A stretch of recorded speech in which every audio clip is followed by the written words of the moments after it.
क्या आपने कभी सोचा है इस दुनिया के शुरू होने से पहले आखिर क्या था?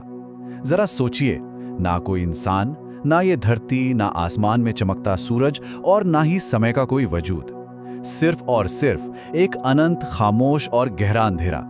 एक ऐसा सन्नाटा जिसे महसूस किया जा सके। और फिर उस घने अंधेरे के बीच परमेश्वर बोले। कहानीकार और उसी एक आवाज ने पूरी सृष्टि को जन्म दे दिया। दुनिया से पहले सिर्फ शून्यता थी। आदि में जब सच में कुछ भी नहीं था, तब परमेश्वर ने आकाश और पृथ्वी की रचना की। किसी ईंट या पत्थर से नहीं, बल्कि एकदम शून्यता से। यह सिर्फ एक शुरुआत नहीं थी, ये तो समय और अंतरिक्ष का सबसे पहला पल था। लेकिन एक बात बताइए, जब परमेश्वर ने धरती बनाई तब वो दिखती कैसी थी? क्या वो शुरुआत से ही इतनी सुंदर और हरी भरी थी? बिल्कुल नहीं। धरती पूरी तरह से बेडौल और सुनसान थी। सोचिए, एक भयानक सन्नाटा और गहरे उफनते हुए पानी के ऊपर सिर्फ घना अंधेरा छाया हुआ था।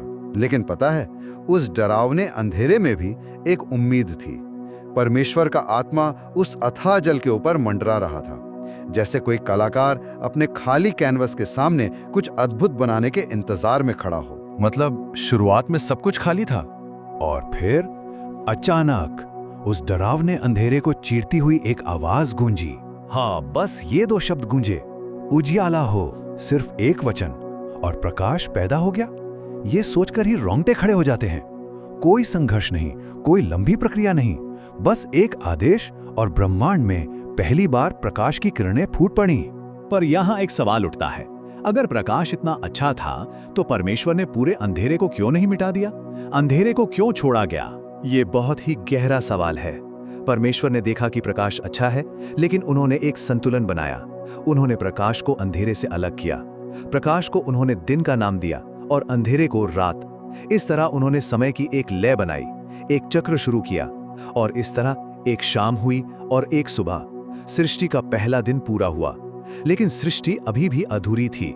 आसमान, जिसे हम हर दिन सिर उठाकर देखते हैं, नीले रंग की वो अनंत चादर, क्या वो भी ऐसे ही एक आदेश से बनी थी? बिल्कुल।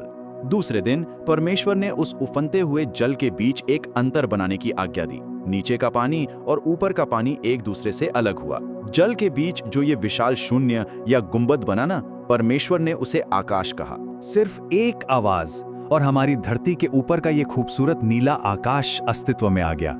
पानी और आसमान तो बन गए, लेकिन जमीन का क्या? जब हम आज के घने जंगलों को देखते हैं तो मन में ये सवाल जरूर आता है कि पहला जंगल, पहला पेड़, वो आखिर कैसे उगा होगा? कहानीकार तीसरे दिन का नजारा बेहद शानदार था। परमेश्वर ने आदेश दिया कि आकाश के नीचे का सारा जल एक जगह इकट्ठा हो जाए। जैसे ही जल सिमटा, सूखी जमीन उभर आई। जल समुद्र बन गया और सूखी जगह पृथ्वी। मतलब बिना किसी बीज या खाद के? हाँ, जैसे ही परमेश्वर ने जमीन को आज्ञा दी, बीज वाले पौधे, हरी घास और अपने अपने प्रकार के फलदार पेड़ अचानक धरती चीरकर बाहर निकल आए। धरती पल भर में ही एक हरे भरे स्वर्ग में बदल गई। होस्ट, अब यहाँ एक बहुत बड़ा टकराव है, एक ऐसा सवाल जो सच में किसी को भी सोचने पर मजबूर कर दे। जब पहले ही दिन उजियाला बन चुका था, तो फिर सूरज चौथे दिन क्यों बना? बिना सूरज के रोशनी कैसी थी? ये एक अद्भुत रहस्य है। पहले दिन का प्रकाश खुद परमेश्वर की उपस्थिति से था, लेकिन चौथे दिन परमेश्वर ने सूरज, चांद और तारों को आकाश में एक विशेष जिम्मेदारी के साथ स्थापित किया। ये सिर्फ रोशनी देने वाले गोले नहीं थे। परमेश्वर ने इन्हें दिन और रात पर शासन करने और पवित्र समय, ऋतुओं, दिनों और वर्षों को तय करने के लिए आकाश में सजाया। उन्होंने बड़े प्रकाश यानी सूरज को दिन के लिए और छोटे प्रकाश यानी चांद और अनगिनत तारों को रात के लिए बनाया। उस पल की कल्पना करना कितना अद्भुत है ना। आसमान एकदम साफ और नीला है, समंदर विशाल और शांत है, लेकिन सब कुछ एकदम खामोश है, कोई आवाज नहीं। जब ये आसमान और समंदर पहली बार भरे होंगे तो वो नजारा कैसा होगा? सोचिए, पहली बार जब किसी पक्षी ने अपने पंख फैलाकर उड़ान भरी होगी। कहानीकार, पांचवां दिन जीवन की हलचल लेकर आया। परमेश्वर ने जल को आज्ञा दी और अचानक समंदर जीवित प्राणियों से उबल पड़ा। विशालकाय समुद्री जीव और अनगिनत मछलियां पानी में तैरने लगी, और उसी समय रंग बिरंगे पक्षी पहली बार हवा को चीरते हुए आकाश में उड़ने लगे।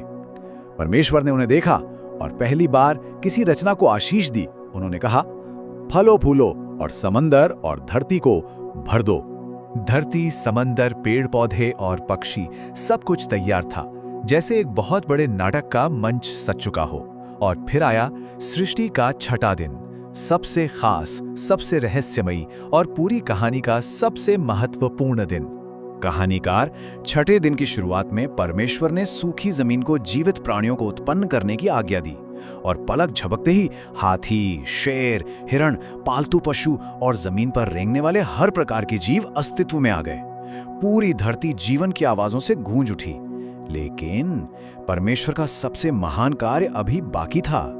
होस्ट, अब तक परमेश्वर सिर्फ आज्ञा दे रहे थे, ये हो जाए, वो हो जाए, लेकिन अब माहौल एकदम बदल गया। बिल्कुल। और अब जो शब्द गूंजे वे पूरे सृष्टि के इतिहास का सबसे बड़ा मोड़ है। परमेश्वर ने कहा, हम इंसान को अपने स्वरूप और अपनी समानता में बनाएं। अपने स्वरूप में मतलब इंसान सिर्फ मिट्टी से बना एक पुतला नहीं है?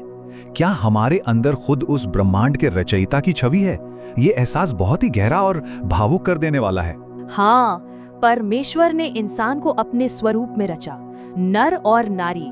उन्होंने इंसानों को एक विशेष अधिकार दिया कि वे मछलियों, पक्षियों और जमीन के सभी जानवरों पर शासन करें और इस खूबसूरत धरती की देखभाल करें। इंसान कोई दुर्घटना नहीं था, वो सृष्टि का मुकुट था। होस्ट, और जीवन जीने के लिए क्या उन्हें एक दूसरे से लड़ना था? कहानीकार, शुरुआत में बिल्कुल नहीं। परमेश्वर ने भोजन का एक अद्भुत वरदान दिया था। उन्होंने इंसानों को खाने के लिए हर तरह के बीज वाले पौधे और रसीले फलों से लदे पेड़ दिए और जानवरों व पक्षियों के लिए हर तरह का हरा पौधा भोजन के रूप में दिया। कहीं कोई हिंसा नहीं थी, बस शांति और भरपूर जीवन था। अगर हम इस पूरी यात्रा को एक नजर में देखें तो ये कैसा दिखता है? कहानीकार, ये एक ईश्वरीय वास्तुकला का शानदार नजारा है।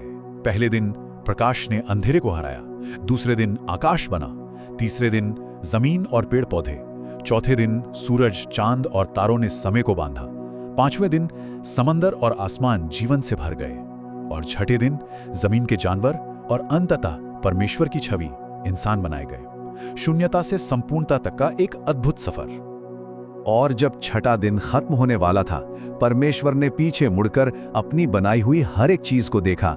अंतिम संतुष्टि के वे शब्द थे, वह बहुत अच्छा था। कोई कमी नहीं, कोई गलती नहीं। पूरी सृष्टि एक निर्दोष और शांत संतुलन में झूम रही थी। ये कहानी सिर्फ इतिहास नहीं है, ये सोचने पर मजबूर करती है। आज की इस भागदौड़ भरी, कभी कभी उलझी हुई और टूटी हुई दुनिया में तो क्या हमारी जिंदगी भी उसी परमेश्वर की योजना का हिस्सा है?